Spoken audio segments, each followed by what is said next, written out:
നിങ്ങളുടെ വീട്ടിലേക്ക് ഒരു 5 കിലോമീറ്റർ ദൂരമുണ്ടെന്ന് വിചാരിക്കുക. ഒരു ഓട്ടോ എടുത്താൽ മിനിമം 200 രൂപ നിങ്ങൾക്ക് കൊടുക്കേണ്ടി വരും. പകരം ഒരു ഊബർ ആണ് എടുക്കുന്നതെങ്കിൽ വെറും 150 രൂപയ്ക്ക് കാറിൽ നിങ്ങൾക്ക് നിങ്ങളുടെ വീട്ടിലെത്താൻ കഴിയും. എന്തുകൊണ്ടായിരിക്കും ഇത്? അങ്ങനെ നിങ്ങൾ വീട്ടിലെത്തി നിങ്ങൾക്കൊരു ബിരിയാണി കഴിക്കണമെന്ന് തോന്നി.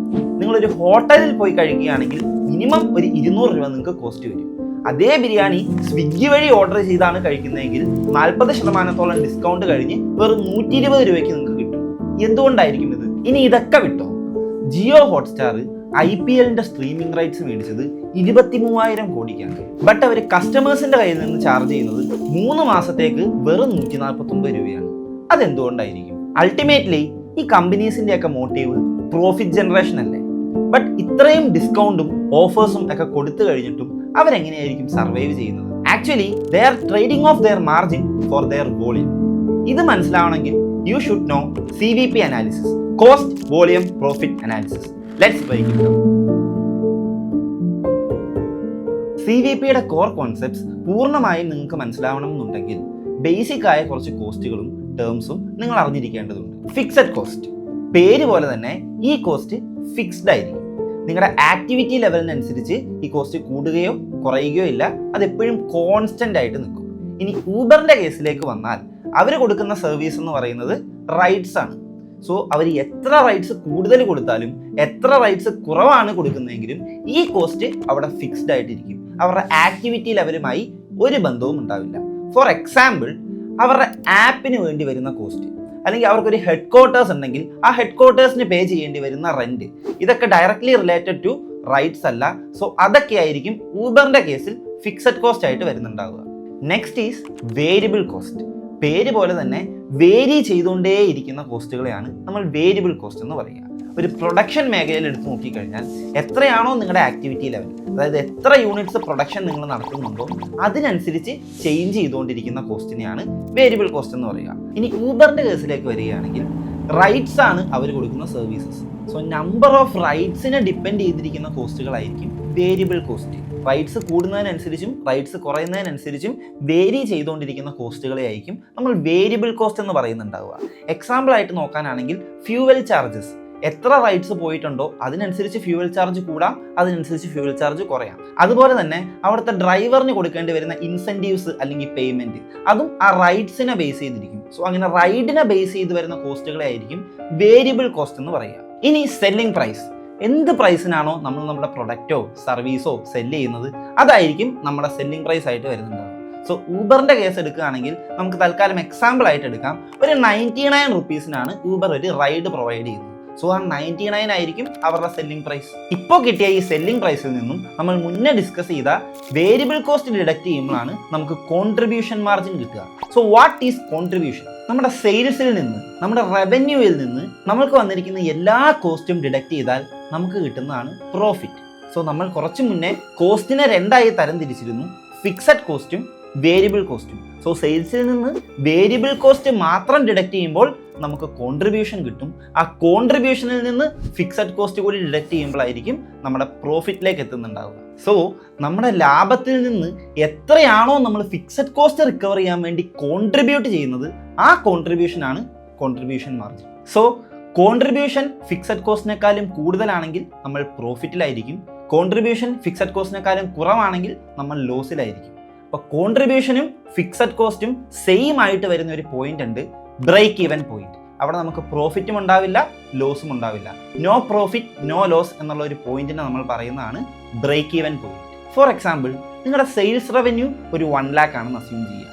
അതേ 1 lakh തന്നെയാണ് നിങ്ങൾക്ക് വരുന്ന ടോട്ടൽ കോസ്റ്റ് എങ്കിൽ നിങ്ങൾക്ക് ആ പോയിന്റിൽ പ്രോഫിറ്റും ഉണ്ടാവില്ല, ലോസും ഉണ്ടാവില്ല. സോ ആ ഒരു പോയിന്റിനെ പറയുന്നതാണ് ബ്രേക്ക് ഈവൻ പോയിന്റ്. നമുക്ക് ഊബറിന്റെ എക്സാമ്പിളിലേക്ക് തന്നെ തിരിച്ചു പോവാം. ഊബറിന്റെ സെല്ലിംഗ് പ്രൈസ് നമ്മുടെ എക്സാമ്പിൾ പ്രകാരം 99 റുപ്പീസ് ആയിരുന്നു. നമുക്ക് അസ്യൂം ചെയ്യാം അവർക്ക് ഇൻകർ ആവുന്ന വേരിയബിൾ കോസ്റ്റ് ഒരു 75 റുപ്പീസ് ആണ്. അങ്ങനെയാണെങ്കിൽ അവരുടെ കോൺട്രിബ്യൂഷൻ 99 - 75 24 റുപ്പീസ് ആയിരിക്കും ഒരു റൈഡിൽ നിന്ന് അവർക്ക് കിട്ടുന്ന കോൺട്രിബ്യൂഷൻ എന്നുള്ളത്. ആൻഡ് അസ്യൂം അവരുടെ ഫിക്സഡ് കോസ്റ്റ് ഒരു 24 lakhs ആണ്. അങ്ങനെയാണെങ്കിൽ നമ്മുടെ ചോദ്യം, ഈ ഫിക്സഡ് കോസ്റ്റ് റിക്കവർ ചെയ്യണമെങ്കിൽ എത്ര റൈഡ് ഊബർ റൺ ചെയ്യണം? ഒരു റൈഡിൽ നിന്ന് അവർക്ക് കിട്ടുന്ന കോൺട്രിബ്യൂഷൻ 24 റുപ്പീസ് ആണ്. സോ 24 lakhs എന്നുള്ള ഫിക്സഡ് കോസ്റ്റ് അവർക്ക് റിക്കവർ ചെയ്യണമെങ്കിൽ 1 lakh റൈഡ് പോകേണ്ടി വരും. അതെങ്ങനെ കിട്ടും? 24 lakhs divided by 24 rupees. 1 lakh ride പോയാലായിരിക്കും അവർക്ക് ബ്രേക്ക് ഈവൻ അച്ചീവ് ചെയ്യാൻ പറ്റുന്നുണ്ടാവുക. ഇനി ഊബർ വീണ്ടും ഡിസ്കൗണ്ട് പ്രൊവൈഡ് ചെയ്തു എന്ന് വിചാരിക്കുക. 99 rupees മാറി 85 rupees ഇപ്പോൾ ഇവർ ഒരു റൈഡിന് ചാർജ് ചെയ്യുന്നുള്ളൂ. അങ്ങനെയാണെങ്കിൽ 85 - 75 10 rupees ആയിരിക്കും ഇവരുടെ കോൺട്രിബ്യൂഷൻ മാർജിൻ വരിക. സോ 24 lakhs റിക്കവർ ചെയ്യണമെങ്കിൽ 24 lakhs ഡിവൈഡഡ് ബൈ 10 2,40,000 റൈഡ്സ് പോകേണ്ടി വരും. ഇതുപോലെ വീണ്ടും ഡിസ്കൗണ്ട് കൊടുത്ത് സെല്ലിംഗ് പ്രൈസ് കുറച്ച് കൊടുക്കുന്നത് വഴി ഊബറിന് കൂടുതൽ കസ്റ്റമർ ഡിമാൻഡ് ഉണ്ടാക്കാൻ സാധിക്കും. അതുവഴി തന്നെ വൈഡ് പൂൾ ഓഫ് കസ്റ്റമേഴ്സിനെ ഊബറിന് അക്വയർ ചെയ്യാനും കഴിയും. സോ ഷോർട്ട് ടേമിൽ നോക്കുമ്പോൾ അവർ പ്രോഫിറ്റ് ജനറേറ്റിംഗ് അല്ലെങ്കിലും ലോങ് റണ്ണിൽ നോക്കുമ്പോൾ പ്രോഫിറ്റിലേക്ക് എത്തുന്നുണ്ടാവും. ഊബറിന്റെ എക്സാമ്പിൾ തന്നെ നോക്കുമ്പോൾ ആദ്യത്തെ 1,00,000 റൈഡ് അവർ ലോസ് മേക്കിംഗ് ആയിട്ടായിരിക്കും റൺ ചെയ്യുന്നുണ്ടാവുക. അത് കഴിഞ്ഞുള്ള ഓരോ റൈഡും അവരുടെ പ്രോഫിറ്റിലേക്കായിരിക്കും കോൺട്രിബ്യൂട്ട് ചെയ്യുന്നുണ്ടാവുക. സോ നമ്മൾ CVPയുടെ ഒരു ഗ്രാഫ് കൂടി കൺസിഡർ ചെയ്യുകയാണെങ്കിൽ എക്സ് ആക്സിസിൽ വരുന്നുണ്ടാവുക നമ്പർ ഓഫ് റൈഡ്സ് ആയിരിക്കും, വൈ ആക്സിസിൽ വരുന്നുണ്ടാവുക കോസ്റ്റിന്റെ ഒരു ലൈനും റവന്യൂവിന്റെ ഒരു ലൈനുമായിരിക്കും. കോസ്റ്റിന്റെ ലൈൻ എപ്പോഴും ഫിക്സഡ് കോസ്റ്റ് അവിടെ ഉള്ളതുകൊണ്ട് തന്നെ വൈ ആക്സിസിൽ നിന്നായിരിക്കും സ്റ്റാർട്ട് ചെയ്യുക. റവന്യൂവിന്റെ ലൈൻ 0 പോയിന്റിൽ നിന്നായിരിക്കും സ്റ്റാർട്ട് ചെയ്യുക. കാരണം റൈഡ്സ് വരുന്നതിനനുസരിച്ചായിരിക്കും അവർക്ക് റവന്യൂ ജനറേഷനും ഉണ്ടാവുക. സോ നമ്പർ ഓഫ് റൈഡ്സ് കൂടുന്നതിനനുസരിച്ച് നിങ്ങളുടെ കോസ്റ്റ് ലൈനും കൂടി പോകുന്നത് കാണാം, റവന്യൂ ലൈനും കൂടി പോകുന്നത് കാണാം. ഏത് പോയിന്റിൽ വെച്ചാണോ കോസ്റ്റിന്റെ ലൈനും റവന്യൂ ലൈനും തമ്മിൽ ഇന്റർസെക്ട് ചെയ്യുന്നത് ആ ഒരു പോയിന്റ് ആയിരിക്കും ബ്രേക്ക് ഈവൻ പോയിന്റ് ആയിട്ട് വരുന്നുണ്ടാവുക. അവിടെ cost will be equal to sales revenue. Short term പ്രോഫിറ്റിൽ കോൺസെൻട്രേറ്റ് ചെയ്യാതെ ലോങ് റണ്ണിൽ പ്രോഫിറ്റ് ജനറേറ്റ് ചെയ്യുക എന്നുള്ള ഉദ്ദേശത്തോടു കൂടിയാണ് ജിയോ ഹോട്ട്സ്റ്റാർ, സ്വിഗ്ഗി, ഊബർ പോലത്തെ കമ്പനീസ് ഈ CVP അനാലിസിസ് യൂസ് ചെയ്യുന്നു. ഇൻ ഷോർട്ട്, സിമ്പിളായി പറയുകയാണെങ്കിൽ നിങ്ങളൊരു ട്യൂഷൻ സെൻറ്റർ സ്റ്റാർട്ട് ചെയ്യുന്നു. അവിടുത്തെ ക്ലാസ് റൂമിന് വേണ്ടിയിട്ട് ഒരു 50,000 റെൻ്റാണ് നിങ്ങൾക്ക് വരുന്നുണ്ടാവുക.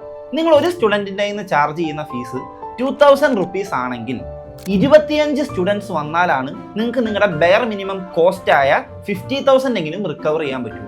സോ പ്ലാനിങ് സ്റ്റേജിൽ തന്നെ, ഇനീഷ്യൽ സ്റ്റേജിൽ തന്നെ നമുക്ക് ഇൻകർ ആവുന്ന കോസ്റ്റ് ആയ 50,000 റിക്കവർ ചെയ്യണമെങ്കിൽ 25 സ്റ്റുഡൻസ് മിനിമം വരണം എന്ന് പഠിക്കുന്ന ഈ അനാലിസിസ് ആണ് CVP അനാലിസിസ്. ഇപ്പൊ മനസ്സിലായോ എന്തുകൊണ്ടാണ് ഈ കമ്പനീസ് ഒക്കെ ഇത്രയും ഡിസ്കൗണ്ടും കൂപ്പൺസും ഒക്കെ കൊടുത്തു കഴിഞ്ഞും ഇത്രയും ചീപ്പായിട്ടുള്ള ഒരു സെല്ലിംഗ് പ്രൈസിൽ അവരുടെ പ്രൊഡക്ട്സ് കൊടുക്കുന്നതെന്ന്?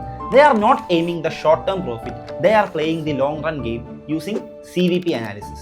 ഇതുപോലെ ഫിനാൻസ് റിലേറ്റഡ് ആയിട്ടുള്ള കോംപ്ലക്സ് ടോപ്പിക്സ് ബ്രേക്ക് ഡൗൺ ചെയ്ത് എക്സ്പ്ലെയിൻ ചെയ്യുന്ന ഒരു വീഡിയോ സീരീസ് ആണിത്. സോ നെക്സ്റ്റ് വീഡിയോയിൽ ഏത് ടോപ്പിക് ബ്രേക്ക് ഡൗൺ ചെയ്യണമെന്ന് നിങ്ങൾ കമന്റ് ചെയ്യുക. So see you in the next video. This is Eldos John signing off. Bye.